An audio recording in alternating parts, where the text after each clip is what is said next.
আচ্ছা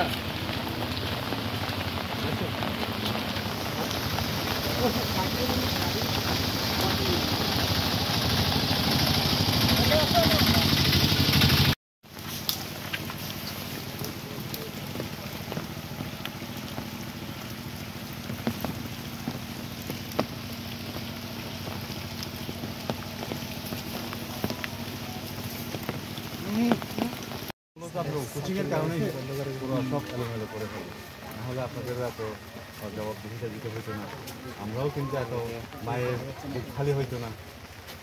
মূলত হচ্ছে কোচিংয়ের কারণেই আমাদের ছেলেগুলো সব মানে অকালে চলে গেল সব।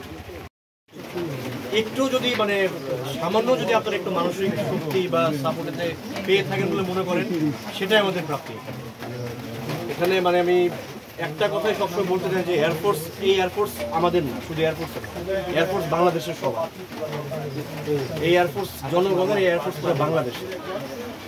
এখন কাজে এয়ারফোর্সের এয়ারক্রাফট যে 3 বছর দুর্ঘটনায় আমরা খুবই দুঃখিত এতে, এবং এই জন্য আমরা চাই যে আপনাদের ফ্যামিলিগুলোর পাশে থাকতে। যারা এখানে নিহত শহীদ আছেন ইনক্লুডিং উৎকো, তাদের পাশে আমরা আছি এবং থাকবো ইনশাল্লাহ।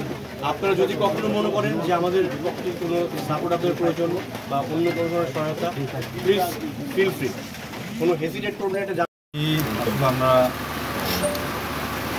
পরজন্মের বিশ্বাসী যে আমার ছেলে যাতে পরজন্মের ভালো মা বাবা, আত্মীয় স্বজন, বন্ধু বান্ধব, সৃষ্টিকর্তার উপর আমি ছেড়ে দিচ্ছি, যাতে সে পরজন্মে ভালো থাকে না এবং তার আত্মার যেহেতু আমার সোনার টুকরা ছিল, আমার কাছে যখন ছিল এখনো যাতে আমি বিশ্বাস করি পরজন্মে যাতে